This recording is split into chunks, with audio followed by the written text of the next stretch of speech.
Don't let your mind limit or define you. The limit is not in the sky. The limit is the mind.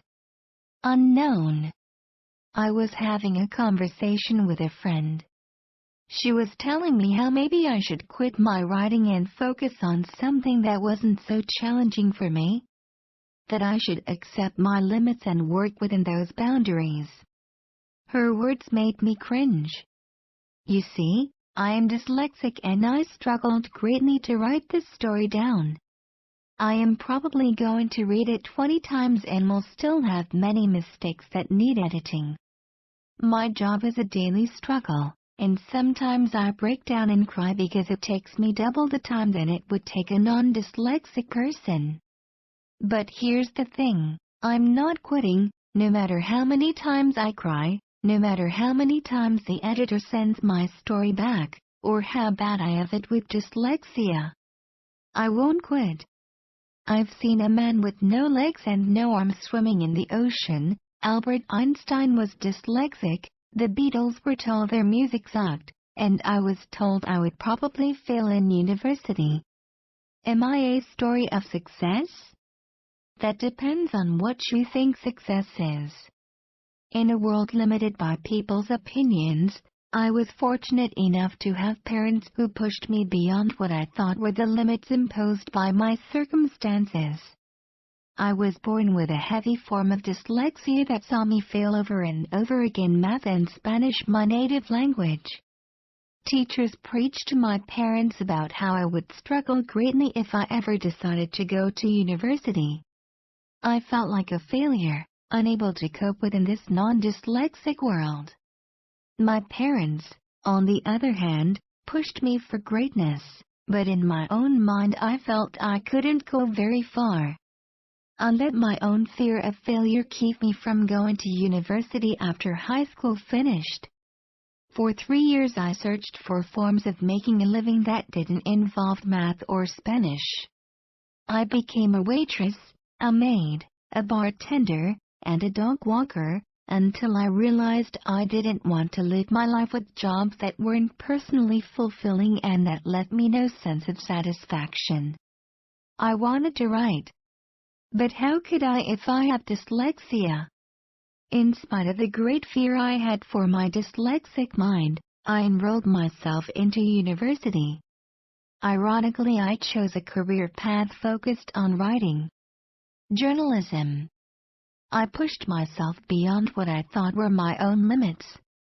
I worked harder than my fellow classmates, and if it took them 2 hours to do an essay, it would take me 12. But I wasn't fighting against them. I was fighting against my own self. Pushing and working beyond the pain, frustration, and desperation. I spent countless sleepless nights trying to get each essay perfect and flawless, rewriting every sentence to make it correct, and still I had flaws, mistakes, errors that made me feel like a failure. It came as a surprise to me but not to my parents that I actually managed to graduate top of my class and got a freelance writing job in English, which is not even my native language. No, I'm not rich, I haven't written a best-selling book, and I don't make much money. But I can tell you this, I love my job, I love writing, I cry when I get sent back stuff, and I get very frustrated, but I keep going beyond my limits only to discover that it is limitless on the other side. I keep improving with every mistake I make, and I've been fortunate enough to find amazing editors that value the creativity in my writing more than my mistakes. Our bodies may have limits. We can only stand certain temperatures. We can only go a limited amount of time without air. But our minds forge their own limits. Those with limited mindsets will work within their limits and stay within the comfort zones that allow them to feel contentment with a sense of conformity. But pushing our minds beyond their own limits can give us an indescribable sense of joy by showing us how limitless we truly are. We are what we think we are. If you think you can't run a marathon, you'll never push yourself to start training. you'll limit your body by your mind's perception.